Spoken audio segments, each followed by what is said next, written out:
Bismillahirrahmanirrahim. Assalamualaikum warahmatullahi wabarakatuh. Pertama-tama yang saya hormati Bapak Abdullah Mubarak selaku dosen pengampu mata kuliah teori akuntansi dan teman-teman sekalian. Marilah kita panjatkan puji beserta syukur kita kepada Allah Subhanahu wa taala yang telah memberikan rahmat dan nikmatnya kepada kita semua. Perkenalkan, kami dari kelompok 5 akan mempresentasikan hasil diskusi materi buku 2 bab 6 mengenai kerangka konseptual teori akuntansi lanjutan. Perkenalkan, saya Fidri Syawalia Darmawan, selaku moderator yang akan memimpin berjalannya presentasi pada kali ini. Bersama rekan saya, Lovina Putri Ginting, Fortunata Elfridayun, dan Syahda Aisyah Jovana. Baik, tanpa berlama-lama, langsung saja ke pembahasan materi yang pertama. Baik, selanjutnya saya akan membahas tentang pengertian laporan keuangan. Laporan keuangan ialah sebuah daftar informasi finansial suatu perusahaan dalam suatu periode tertentu yang dapat dipakai untuk mencerminkan situasi kinerja perusahaan tersebut. Biasanya perusahaan menciptakan laporan keuangan saat periode akuntansi perusahaan mereka menginjak akhir.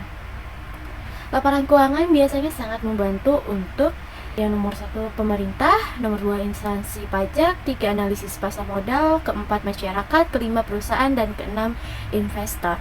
Baik, selanjutnya saya akan membahas mengenai elemen-elemen laporan keuangan. Elemen laporan keuangan terdiri dari 3, yaitu aset, kewajiban, dan ekuitas. Aset sendiri merupakan kepemilikan perusahaan yang diperoleh berkat transaksi di masa lalu. Aset ini mengacu pada potensi ekonomi di masa depan yang dapat mengalir pada perusahaan, seperti persediaan dan peralatan. Aset terdiri dari beberapa komponen, yakni kas, peralatan, perlengkapan, dan penyusutan. Yang kedua, kewajiban. Kewajiban merupakan pengorbanan ekonomi yang terjadi berkat transaksi di masa lalu atau masa sekarang. Hal ini akan dilakukan oleh perusahaan dengan cara mengirimkan asetnya ke perusahaan lain untuk memenuhi kewajiban. Yang ketiga, ekuitas. Ekuitas yakni hasil pengurangan aset dengan kewajiban yang dimiliki oleh perusahaan. Ekuitas dapat dikatakan sebagai aktiva bersih pada sebuah perusahaan, dan perlu diingat bahwa harta perusahaan bukan saja soal uang yang dapat dihitung, tetapi juga dapat berupa peralatan atau mesin yang memiliki nilai.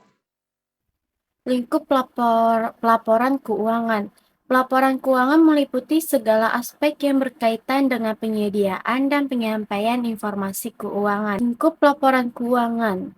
Laporan keuangan yang disusun untuk tujuan ini memenuhi kebutuhan bersama sebagian besar pemakai. Laporan keuangan adalah catatan informasi keuangan suatu perusahaan pada suatu periode akuntansi yang dapat digunakan untuk menggambarkan kinerja perusahaan. Unsur-unsur laporan keuangan ada 2, yaitu yang pertama, bagian pertama terdiri dari 3 unsur, yaitu kekayaan, kewajiban, dan modal, yang menggambarkan tingkat atau jumlah sumber-sumber ekonomi atau klaim pada suatu saat. Kedua, terdiri dari 7 elemen, yaitu laba komprehensif, dengan komponen pendapatan, biaya, untung, dan rugi, serta investasi oleh pemilik dan distribusi kepada pemilik. Selanjutnya saya akan membahas mengenai pengakuan dan pengukuran. Pengakuan dan pengukuran dalam laporan keuangan suatu entitas bisnis kriteria dan petunjuk pengakuan yang seharusnya dimasukkan secara formal, dan pengakuan tersebut haruslah konsisten dengan praktik yang berlangsung serta tidak mengimplikasikan perubahan yang radikal. Berikut penjelasan mengenai definisi dari pengakuan dan pengukuran. Pengakuan merupakan proses pencatatan atau memasukkan secara formal suatu item ke dalam laporan keuangan suatu entitas sebagai aktiva, kewajiban, pendapatan, biaya, atau sejenisnya. Sedangkan pengukuran merupakan pembenahan nilai dengan atribut pengukuran akuntansi pada item tertentu dan suatu transaksi. Selanjutnya, konsep pengakuan dan pengukuran dirumuskan dengan tujuan sebagai berikut. Yang pertama, sebagai kesatuan fundamental mengenai kriteria dan pedoman pengakuan terhadap informasi yang secara formal harus dimasukkan ke dalam laporan keuangan, serta untuk menentukan kontribusi laporan keuangan terhadap tujuan pelaporan keuangan. Yang kedua, untuk memenuhi maksud tersebut, dirumuskan kriteria dan pedoman umum yang konsisten dengan praktik akuntansi. Selanjutnya, kriteria pengakuan fundamental suatu transaksi atau kejadian sebagai berikut. 1. Definisi. Untuk dapat diakui dalam laporan keuangan atau sebagai aktivitas hutang dan modal, suatu perkiraan harus memenuhi definisi elemen laporan keuangan. 2. Keterukuran.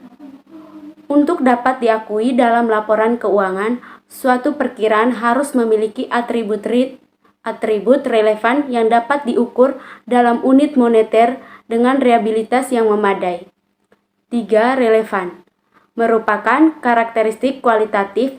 Untuk menjadi relevan, informasi harus memiliki nilai umpan balik atau nilai prediksi bagi pemakai serta harus tepat waktu.